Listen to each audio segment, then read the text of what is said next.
अस्सलाम वालेकुम, मेरा नाम तनवीर नियाज़ है और आप देख रहे हैं मेरा चैनल तनवीर टॉक्स। आज की वीडियो बेसिक वेज और ग्रॉस वेज के डिफरेंस के ऊपर ही है और ये पार्ट 2 है। जैसे मैंने लास्ट वीडियो में आपसे कहा था कि इसका सेकंड पार्ट भी आने वाला है, बेसिक वेज या फिर जो बेसिक सैलरी है या फिर ग्रॉस सैलरी है उसके डिफरेंस के ऊपर।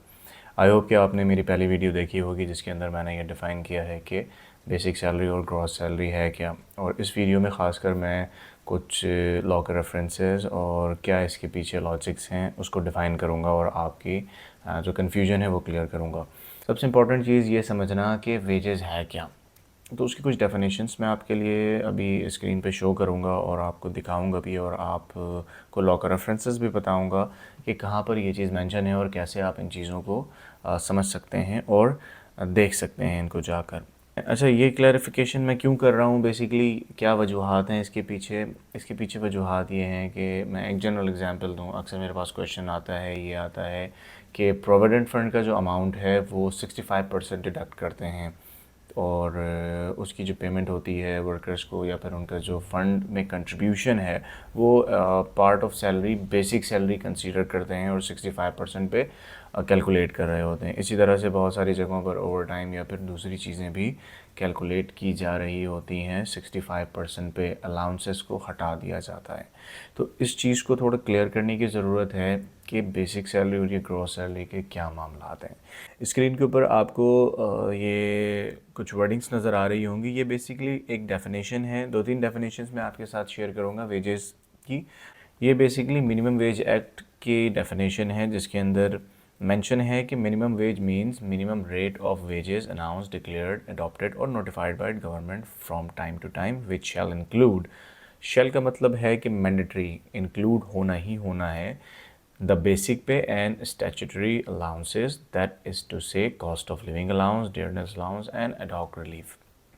अच्छा, इसके अंदर ये चीज़ बताई गई है कि मिनिमम वेज वो है कि जो बेसिक पे और कुछ अलाउंसेस हैं जो कि उसके अंदर ऑलरेडी शामिल हैं। इट मीन्स कि अगर मिनिमम वेज अनाउंस की जाएगी तो उनमें ये चीज़ें ऑलरेडी शामिल हैं। आपको इसकी डिस्ट्रीब्यूशन करने की या अलग से इसको दिखाने की कोई ख़ास अब ज़रूरत नहीं है। इसमें जो एक अलाउंस लिखा है कॉस्ट ऑफ लिविंग अलाउंस, ये किसी ज़माने में कॉस्ट ऑफ लिविंग अलाउंस को ऐड किया जाता था, डिस्ट्रीब्यूट करते थे। लेकिन अभी इस वर्डिंग के हिसाब से जो मैं समझ पा रहा हूँ वो ये है कि जो मिनिमम वेज अनाउंस की जाती है, फॉर एग्जांपल अभी करंट मिनिमम वेज है 32,000, उस 32,000 में कॉस्ट ऑफ लिविंग अलाउंस और डेयरनेस अलाउंस इन केस अगर ज़रूरत है तो वो ऑलरेडी ऐड है, उसकी डिस्ट्रीब्यूशन की कोई भी ज़रूरत नहीं है। ये चीज़ हमें समझनी चाहिए। यहाँ तक आई होप कि आपको बात क्लियर होगी। अब कॉस्ट ऑफ लिविंग अलाउंस को ही थोड़ा सा और क्लियर कर लूँ मैं आपको, अगर बताऊँ कॉस्ट ऑफ लिविंग अलाउंस के बारे में। ये एक आपके पास स्क्रीन पे रेफरेंस एक नज़र आ रहा होगा। बेसिकली ये लेबर कोड ऑफ पाकिस्तान है और कॉस्ट ऑफ लिविंग अलाउंस का एक एक्ट है जिसका रेफरेंस दे रहा हूँ मैं। सेकंड लाइन से अगर आप देखें, the cost of living allowance shall form part of wage of worker for the purpose of any other law including purposes of contribution of provident fund, gratuity, bonus, social security और overtime। इन तमाम चीज़ों के लिए अगर in case, मैं पुरानी बात बता रहा हूँ कि अगर कॉस्ट ऑफ लिविंग अलाउंस को ऐड करते भी हैं तो वो वेज का हिस्सा होगा और प्रोविडेंट फंड हो, ग्रेजुइटी हो, बोनस हो या फिर ओवर टाइम हो, इस तरह की चीज़ों में आपको कंप्लीट वेज को कैलकुलेट करना है। इन केस अगर, मैं फिर वर्ड यूज़ करूँगा अगर का, अगर cost of living allowance wages में ऐड है तब भी वो इन तमाम चीज़ों के लिए कैलकुलेट किया जाना है। अब कॉस्ट ऑफ लिविंग अलाउंस की तो बात क्लियर हो गई। अब वो मैं डेयरनेस अलाउंस और इतनी सारी चीज़ों पे नहीं जाऊंगा। मिनिमम वेज का मतलब ये है कि 32,000 रुपये फ़िक्स कर दी गई है, उसके अंदर कोई डिस्ट्रीब्यूशन नहीं बनती। अब मैं एक और डेफिनेशन की तरफ जाता हूँ। अगर आप टर्म ऑफ एम्प्लॉयमेंट एक्ट 2015 उठाएंगे जो कि स्टैंडिंग ऑर्डर कहलाता है, तो उसके अंदर जो वेजेस की डेफिनेशन है वो रेफ़र करती है पेमेंट ऑफ वेजेस एक्ट को। तो जब पेमेंट ऑफ वेजेस एक्ट में आप जाते हैं वेजेस की डेफिनेशन में, तो इसमें बड़ी एक क्लियर चीज़ लिखी हुई है। वो ये है कि आपके स्क्रीन पे ये डेफिनेशन आ रही होगी, wage mean all remuneration capable of being expressed in term of money. मैं बहुत ज़्यादा नहीं पढ़ता हूँ, एंड पे चला जाता हूँ इसी पैराग्राफ पे। But does not include, wages में ये तमाम चीज़ें इंक्लूड होनी हैं जो ऊपर मेंशन है, लेकिन ये चीज़ इंक्लूड नहीं होगी। वो क्या है? The value of house accommodation, supply of light, water, medical attendance, other amenity or any services excluded by general or special order of government, any contribution by employer to any pension fund, pension fund की भी कोई ऐसी चीज़ या फिर allowance add नहीं होना है, travelling allowance भी ऐड नहीं होना है।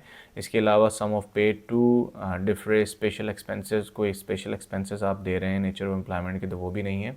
और ग्रेजुटी का भी कोई अमाउंट नहीं होगा वेज के अंदर ऐड।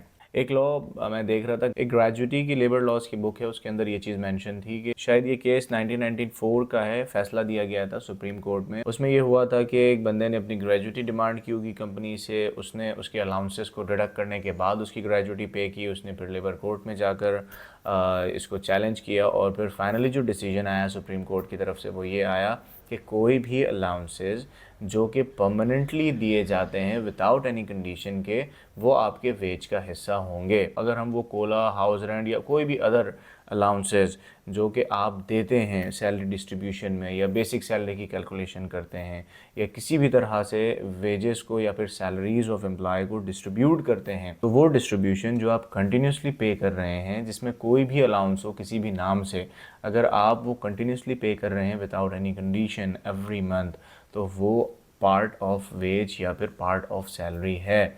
उसमें आप कोई बेसिक सैलरी या क्रॉस सैलरी की कोई भी डिस्ट्रीब्यूशन नहीं कर सकते। वो टोटल अमाउंट अलाउंसेस या जो भी आपने डिस्ट्रीब्यूशन की है रेगुलर बेसिस पे पेमेंट हो रही है वर्कर को, तो फिर वो पार्ट ऑफ वेज है और वो कंप्लीट वेज है। जो भी आपने बेनिफिट्स देने हैं, प्रोविडेंट फंड हो, ग्रेजुटी हो, ईटीसी, वो सब उस कंप्लीट वेज के ऊपर देना है। ये बातें इसलिए बता रहा हूँ कि कुछ जगहों पर ऐसा होता है कि अगर 32,000 रुपये सैलरी है तो उसको भी पे स्लिप के अंदर डिस्ट्रीब्यूट करके दिखाया जाता है कि भाई ये आपकी बेसिक पे है, फिर उसके बाद ये पे है, उसके बाद ये अलाउंस। उसका कोई मकसद नहीं है।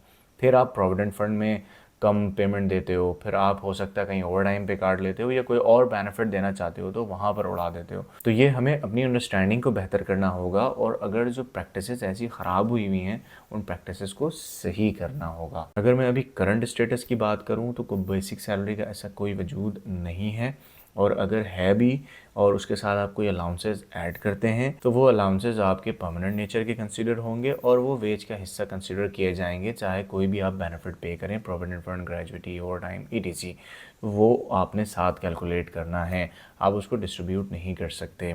लास्ट में इस वीडियो के प्रोविडेंट फंड के बारे में खासकर बताऊं कि हमेशा क्वेश्चन मुझसे आता है कि प्रोविडेंट फंड 65% पे जाता है। तो प्रोविडेंट फंड के लिए बता दूं, आपने स्टैंडिंग ऑर्डर उठाना है। अगर आप पंजाब में हैं तो 1968 का, और अगर आप सिंध में हैं तो सिंध टर्म ऑफ एम्प्लॉयमेंट 2015।